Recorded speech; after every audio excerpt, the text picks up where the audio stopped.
The heavy wooden front door clicked shut with a sound that seemed louder than usual. I stood there, staring at it, unable to move. My small fingers clenched the necklace I had begged my mom to let me borrow for the big day. But there was no big day. Not for me. I wasn't going to my brother's wedding. I wasn't even allowed to say goodbye. My name is Madeline Carter. I'm the youngest of 5 siblings in the Carter family of Savannah, Georgia. My brothers Daniel, Lucas, and Samuel, and my sister Melanie were all at least a decade older than me.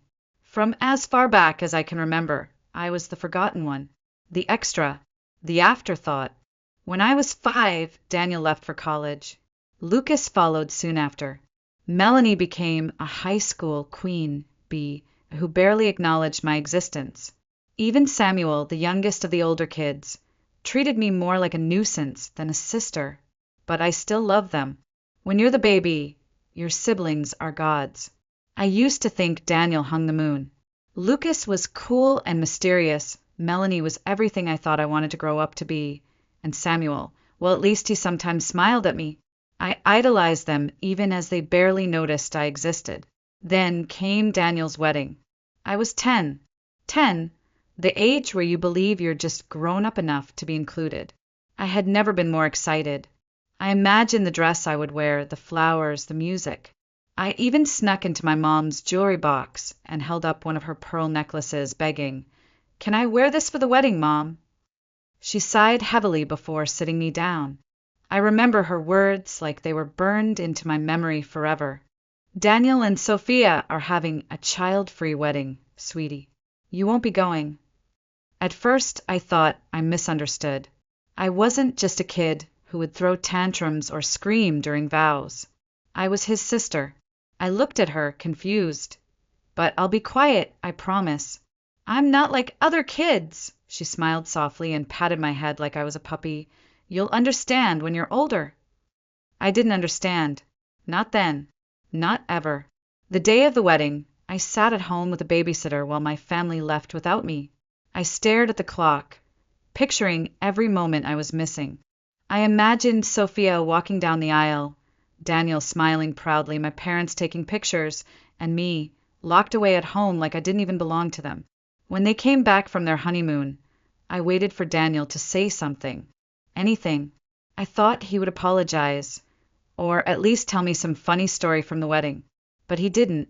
He acted like I hadn't even existed that day, like I had no right to have been hurt or even remembered. That was the first time I realized I didn't matter to them. Not in the way they mattered to me. I had spent my childhood desperately trying to be noticed by the people I loved most. And in one cruel, silent decision, they told me I wasn't part of their world. I didn't know it then, but that was only the beginning. 2 years passed. I told myself Daniel's wedding had just been a misunderstanding, that surely my family would remember me next time. When Lucas got engaged, I was 12. I had matured. I was quiet, respectful, the good kid. I didn't throw tantrums anymore, didn't whine. I worked so hard to prove I deserved to be included. When my parents gathered us around the kitchen table one afternoon to share Lucas's big news, I smiled wide, genuinely happy. Maybe this was my chance. Maybe I'd finally feel like I belonged, but I should have known better. "Lucas and Claire want a child-free wedding too," my mom said casually as she passed the salad. "I hope you understand, Madeline." I froze, my fork halfway in my mouth. Understand? Understand what? That my presence didn't even count as family? That my heartache didn't matter to them? I swallowed my pride and nodded politely, excused myself from the table, and cried silently in my room. This time I refused to beg. I was determined to act mature. But the pain dug deeper than it had before. The message was clear. I was still invisible. At 15, when Melanie announced her engagement, I dared to hope again. For once, there were no initial plans for a child-free event. I overheard her talking excitedly about colors, flowers, music. I stood on the sidelines, heart racing with cautious optimism. Then the whispers began. My aunts and uncles, so proud of their opinions, Kept saying at every family dinner, "It's so refreshing when weddings don't have kids running around. Children just ruin the elegance. Imagine how peaceful it will be without the chaos." Eventually, Melanie caved. One afternoon, she pulled me aside and delivered the news like it was a favor. "We decided. No one under 16. It keeps things fair." I stared at her in disbelief. 16. I was 15, so close I could practically taste it. "Please, Melanie," I whispered. "I'm your sister. Can't I just be an exception? I'll be invisible, I swear." She looked me dead in the eye, her voice cold and final. "If I make an exception for you, what about the other kids? It wouldn't be fair." Fair! The word tasted like poison. I exploded, unable to contain the rage that had been simmering inside me for years. "It's not fair that I've been shut out of every one of your weddings. I'm not just some random kid. I'm your sister." The shouting brought my parents rushing into the room. I'd barely registered my mom scolding me, my dad grounding me. 6 months, 6 full months for causing drama and disrespecting your sister. 6 months locked in my room, stewing in a mix of humiliation, fury, and heartbreak. By the time Samuel got engaged when I was 17, I didn't even bother asking. I already knew what was coming. The announcement was made over brunch one Sunday morning. "Samuel and Anna are having an adults-only ceremony," my dad said without so much as glancing at me. I didn't react. I didn't cry. I didn't protest. I just stared down at my plate and let the words float past me like they meant nothing, even though they meant everything. But the final blow came later that week when I found out through my cousin Caroline that Amanda, another cousin who had just turned 18 a few months before me, had been invited. I stood frozen, the irony sinking in like ice. Amanda had barely crossed the threshold of adulthood, but that magical number was apparently enough for her to be considered worthy of attending a Carter family wedding, while I remained on the outside looking in. When my parents asked why I hadn't texted Samuel congratulations, I gave a hollow smile and shrugged. I typed a cold message, "Congrats. Hope it's a great day." Then I locked myself in my room as I had done so many times before. Somewhere along the way, something inside me started to break. The childlike hope that my siblings would one day recognize me as their sister slowly turned to cold indifference. I realized I didn't matter to them. I had never mattered. I was just the extra kid they tolerated out of obligation, and even that had limits. The silent rejection had become my normal, and it hurt in a way I couldn't even put into words. But I would learn later that pain would become my strength. I stopped caring. Or at least, that's what I told myself. After Samuel's wedding, I detached completely. No more waiting for invitations, no more desperate hope to be included, no more pretending that I was part of something I never belonged to. I stayed away from family events, ignored the group messages, and withdrew into my own little world of books, school, and working part-time at a small flower shop downtown. I convinced myself that I was fine, but every birthday, every holiday, every family milestone, I was excluded from still stung like a fresh cut. Then came Noah. We met at the flower shop. He was helping his sister plan a wedding, of course, and kept fumbling over the names of flowers. I laughed as I corrected him, the first genuine laugh I'd had in months. There was something about him, kind eyes, warm smile, and a quiet attentiveness that no one else in my life had ever given me. It started with casual conversations over coffee, then long walks along the historic squares of Savannah. Slowly he became my safe place, someone who listened without judgment, someone who actually wanted to know me. One evening, as we sat on his apartment couch, watching the sun set over the river, I finally opened up. I told him everything. About Daniel, Lucas, Melanie, Samuel. About the weddings. About the countless times I had been left behind. I tried to make it sound casual, like it didn't bother me anymore. But I couldn't hide the way my voice cracked when I said, not once, not even when I was 15. They never thought I deserved to be there. Noah sat in stunned silence, shaking his head slowly. "Wait," They didn't invite you to any of their weddings? Not even when you begged?" I nodded, staring at the floor. "What the hell?" he muttered. "You're their sister. That's seriously messed up." His outrage shocked me more than my own sadness ever had. I had spent years telling myself it was just how things were, that I was being dramatic to feel hurt. But Noah didn't see it that way. He stared out the window for a moment, then looked at me with that calm certainty I would grow to love. "Madeline, that's not normal. That's cruel. I don't care how much older they are. They made you feel like you weren't even part of their family." Something inside me shifted. The years of silent rejection, of swallowing my emotions just to keep the peace, of pretending their absence didn't break me, it all came crashing down. Noah didn't pity me. He was angry for me. And for the first time I realized he was right. It wasn't normal. It wasn't okay. I had spent my entire life trying to justify being treated like an outsider in my own family, when the truth was I should have been furious.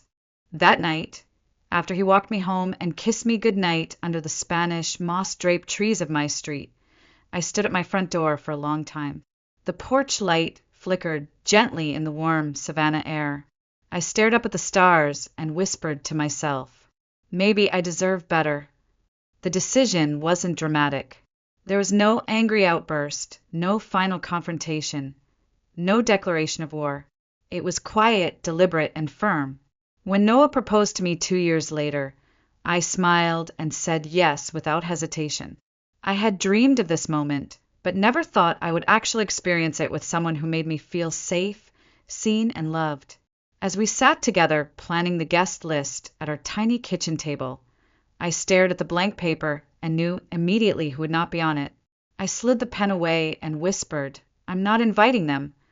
Noah looked up from his laptop, surprised. "Your family." I nodded slowly. They didn't think I was important enough to be at any of their weddings, so why should they be at mine? He reached across the table and took my hand. "Are you sure?" I exhaled. Completely. It wasn't revenge in the traditional sense. I wasn't doing it to hurt them. I was simply done pretending they mattered more to me than I ever did to them. My wedding would be different. It would be filled with people who loved and respected me, not those who showed up out of obligation. 2 months before the big day, I got the call I had been dreading. I answered my phone to hear my mom's overly sweet voice. "Hi, sweetheart. How are the wedding plans coming along?" I tensed immediately. "Good, Mom. Everything's almost done." "That's wonderful," she chirped, then paused in that deliberate way she always did before asking for something. "But your brothers and sister haven't gotten their invitations yet. Did you send them out already?" My heart raced. I stared at the countertop, gathering my courage. "I sent them," I lied calmly, "but they didn't get one because I didn't invite them." There was a heavy silence on the line. I could almost hear her jaw drop. Finally, she exploded. "What? Madeline, how could you not invite your own family? What is wrong with you?" I clenched the phone tighter, but kept my voice steady. "They never invited me to theirs, Mom. Not once. I'm returning the favor." Her voice sharpened, full of disbelief and anger. "That was different. You were young. They didn't mean to hurt you." I laughed bitterly. Well, it hurt anyway. I'm done pretending it didn't. She launched into the familiar guilt trip routine. "You're being spiteful. Family is family. You don't just shut them out like this. What will people think?" There it was, the phrase that defined my childhood. What will people think? I cut her off before she could spiral further. "I don't care what people think, Mom. It's my wedding. I'm inviting people who care about me. They didn't care enough to include me back then, so I don't see why they deserve to be there now." She hung up. I stood in my kitchen, the silence ringing in my ears, but I felt strangely at peace. That night, the group chat with my siblings lit up like a Christmas tree. Melanie was the first to message, fake concern dripping from her words. "Hey, Em, did something happen with the mail? None of us got an invite yet." Lucas followed, blunt as always. What's going on? Why aren't we invited? I stared at my phone, debating whether to reply. I wanted to tell them exactly how much their actions over the years had hurt me, how invisible and unworthy they had made me feel, how I had waited at every turn to be loved and included, only to be shut out again and again. But then I realized something even more powerful. They didn't deserve an explanation. They never had. So I let the messages sit on read. I placed my phone face down and went to join Noah at the dinner table. When he saw my face, he knew something was wrong. What happened? I slid the phone over. He read the messages and shook his head slowly. You don't owe them anything, Madeline, he said firmly. They made their choices. Now you're making yours. I smiled faintly, a small flicker of strength igniting inside me. Yeah, I know they're going to paint me as the bad guy. He leaned across and kissed my forehead. Let them. You know the truth. That's all that matters. And for the first time in my life, I believed him. At first, I thought ignoring their texts would be enough, that eventually they'd get the hint, lick their wounds quietly and move on.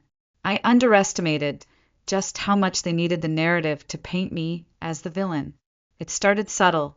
Melanie posted a passive-aggressive status on Facebook 2 days later. Family is forever, even when some people forget what that word means. I rolled my eyes so hard they nearly got stuck. Noah, scrolling beside me on the couch, glanced over and muttered, "What is she, 14?" I laughed bitterly, but deep down it stung more than I wanted to admit. Even after everything, part of me still wanted them to love me, to understand why I had done what I did, but they never had before. Why would they start now? The group chat started buzzing again. I had muted it weeks ago when wedding planning got intense, but no one noticed the endless pings and nudged me to check. Reluctantly, I opened the app and immediately regretted it. Melanie, it's so sad when someone prioritizes petty grudges over love. Lucas, I just don't understand.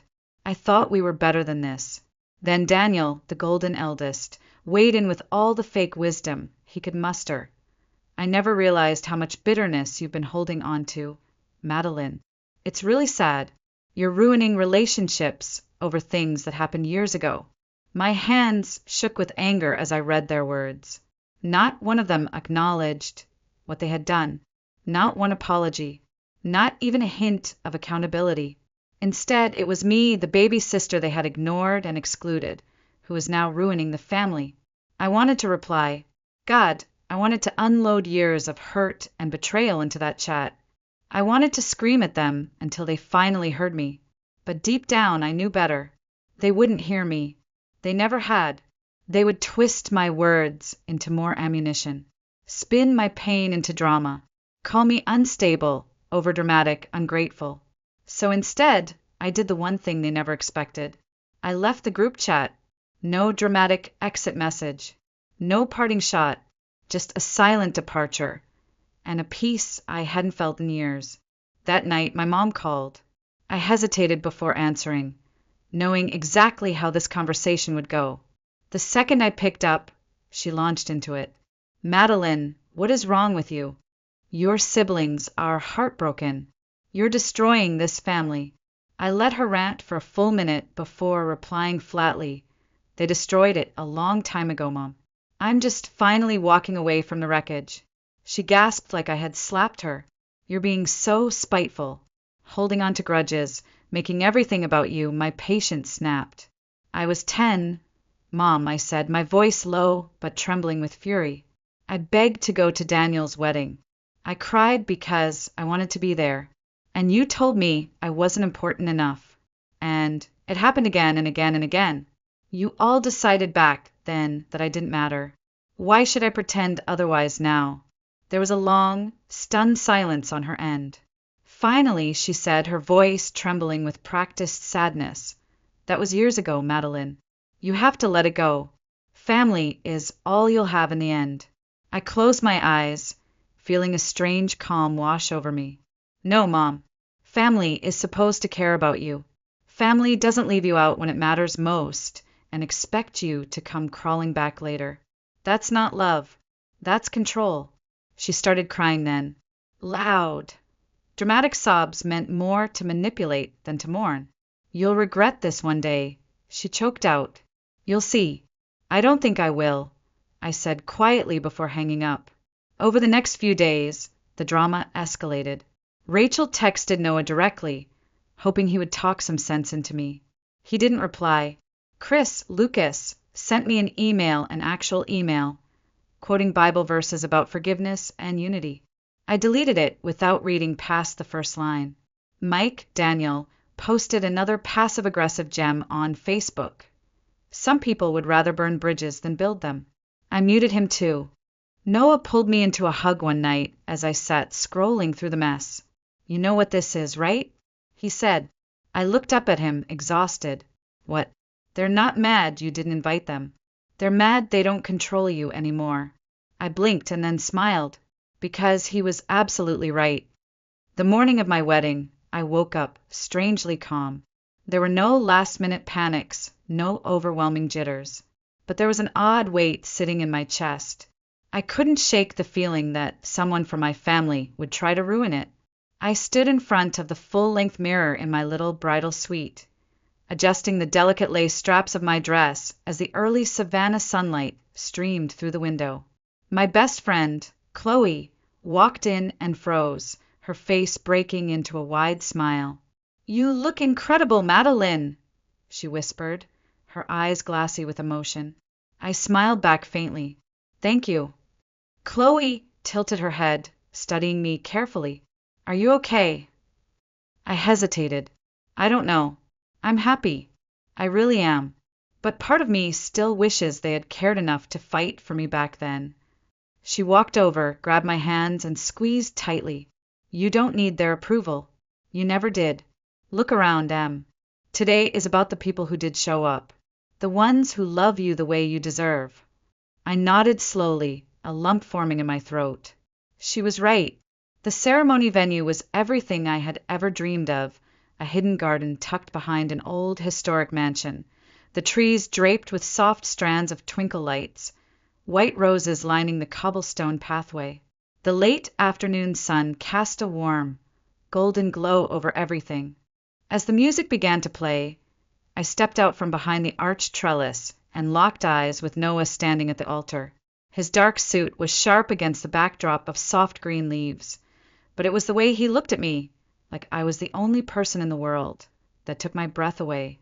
In that moment, every painful memory, every feeling of rejection and invisibility melted away. I wasn't the forgotten little sister anymore.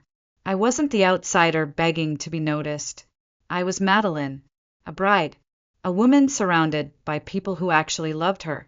As I walked down the aisle, I caught glimpses of my closest friends, my coworkers from the flower shop, a few cousins who had quietly supported me all these years.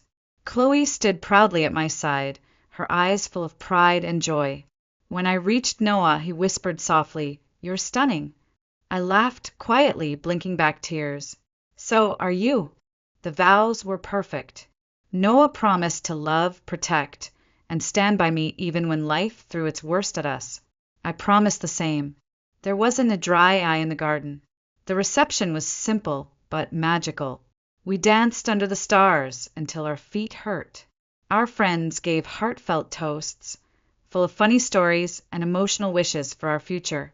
Noah's parents, who had welcomed me as their own from day one, pulled me into warm hugs and whispered, "We're so proud to have you in our family." At one point, I slipped away from the crowd, standing at the edge of the garden. The lights twinkled in the trees, the soft hum of music floated in the air, and laughter echoed around me. I closed my eyes and took a deep breath. For the first time in my life, I felt full. Whole. I had spent so many years believing the lie my family told me, that I didn't matter, that I wasn't worthy of love or inclusion. But standing there, surrounded by real friends, by people who had chosen to be part of my life, I realized the truth. I mattered to the people who actually deserved to know me. Later that night, one of my cousins pulled me aside with an awkward expression. "Hey, Madeline." I probably shouldn't say this, but I groaned, bracing myself. "What?" She winced. Your mom and Melanie threw a dinner tonight, like, as an alternative to your wedding. I stared at her for a long moment, then burst out laughing. You're kidding. She shook her head. Nope. I know it's pathetic. I just thought you should know. I smiled and shook my head. Let them. Let them throw their pity party. I hope the food was good. My cousin looked surprised I wasn't upset. But I wasn't. In that moment, I knew with absolute certainty. I had made the right decision. I thought the worst of it was over. The wedding had been perfect. Everything I had ever dreamed of and more. For the first time in my life, I felt like I had closed the door on my family's drama and walked into a new chapter of peace.